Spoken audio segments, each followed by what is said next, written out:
Hi hello నమస్తే సత్ శ్రీ అకాల్. Welcome to అమ్ము కుట్టి కథలు. సరదా ప్రపంచానికి మీ అందరికి స్వాగతం సుస్వాగతం. ఈరోజు థంబ్నెయిల్ చూశారు కదా మీరు.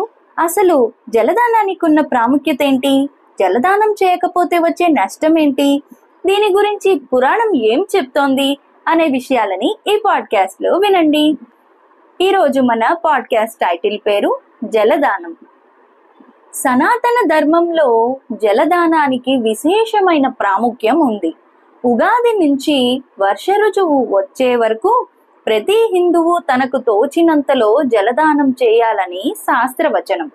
అదే సాంప్రదాయంలో భాగంగా చలివేంద్రాలు ఏర్పాటు చేయడం చూస్తుంటాం. జలదానం ప్రాముఖ్యత గురించి స్కాంద పురాణంలోని ఒక కథ ఉంది.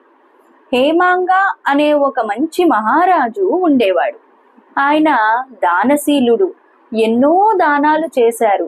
ఆకాశంలో ఎన్ని నక్షత్రాలు ఉన్నాయో, సాగరంలో నీటి బిందువులు ఎన్ని ఉన్నాయో అన్ని ఆవులను దానం చేశాడు.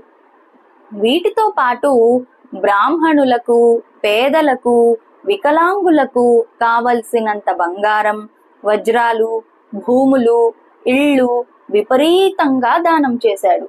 ఇవి మంచివే అయినా దీనితో పాటు అతనికి ఇంకొక దోషం కూడా ఉంది. అన్ని దానాలు చేశాడు గాని ఎవరికీ జలదానం మాత్రం చేయలేదు. దూరం నుండి వచ్చిన వారికి, ఎండలో నుంచి వచ్చిన వారికి, దాహార్తులైన వారికి నీరు దానం చేయలేదు. నీరు దానంగా ఇచ్చేదేమిటి? నీరెవరైనా ఇస్తారు, ఎక్కడైనా దొరుకుతుంది. నేను మహారాజును, నా హోదాకు తగ్గట్టు గో భూ సువర్ణ దానాలు చెయ్యాలి అనుకున్నాడు. ఇది మనకు తప్పుగా అనిపించదు, కానీ శాస్త్రం మాత్రం దీన్ని దోషంగా పరిగణిస్తుంది.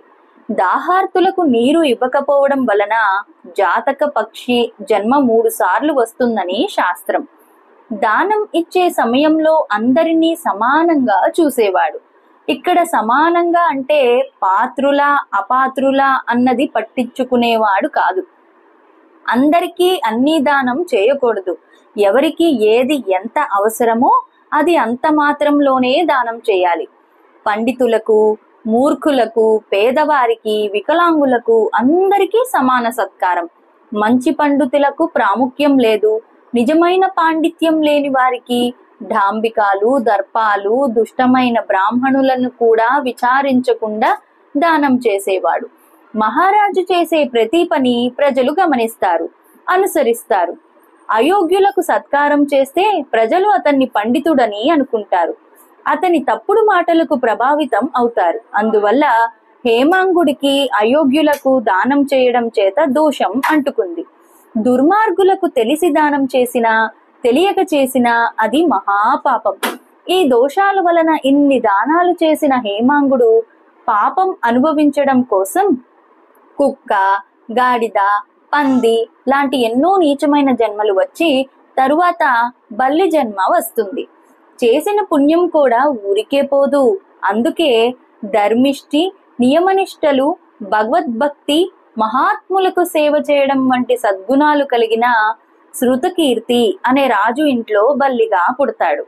ఒకసారి శృతకీర్తి ఇంటికి మహాజ్ఞాని, మంచి సాధకుడైన శత్రుదేవ అనే బ్రాహ్మణుడు వస్తాడు. సాదరంగా ఇంట్లోకి ఆహ్వానించి సపర్యలు చేసి శృతకీర్తి దంపతులు శత్రుదేవ పాదాలను శ్రద్ధగా కడిగి పాద పూజ చేస్తారు. దక్షిణ తాంబూలాలు ఇస్తారు. ఆ బ్రాహ్మణుని పాదాలను కడిగి జ్ఞాన పాదోదకం రాజు తలపై చల్లుకుంటున్న సమయంలో పైన గోడ మీద ఉన్న బల్లిపై కొన్ని చుక్కలు పడతాయి. ఆ జ్ఞానోదక స్పర్శతో బల్లికి పూర్వజన్మ స్మృతి వస్తుంది. తాను హేమాంగరాజునన్న స్పృహ వచ్చిన బల్లి శత్రుదేవను, నేను చేసిన తప్పేమిటి? అంత దాన ధర్మాలు చేసిన నాకు ఈ నికృష్టపు జన్మలేమిటి? కారణం చెప్పమని అడుగుతాడు. దానికి శత్రుదేవ తన తపోశక్తితో పరిశీలించి 2 పెద్ద దోషాలు చేసినట్టు చెప్తాడు. అన్ని దానాలు చేసినా జలదానం చేయలేదని, తెలియక కాదు, శాస్త్రం తెలిసినా నీరు దానం చేయడమేంటన్న భావంతో అవసరమున్న వారికి కూడా జలదానం చేయకపోవడం దోషమని, పాపమని చెప్తాడు. యోగ్యతను విచారించకుండా దుష్టులకు దుర్మార్గులకు దానాలు చేయడం వల్ల పుణ్యం రాకపోగా పాపం వస్తుందని, అందుకే నీకు ఇలాంటి జన్మలు వచ్చాయని వివరిస్తాడు. అప్పుడు బల్లి రూపంలో ఉన్న హేమాంగుడు పశ్చాత్తాపపడి, మరి నాకు ఉద్ధారమయ్యే మార్గం, పాప పరిహారమయ్యే మార్గం ఏమిటి అని శత్రుదేవను అడుగుతాడు.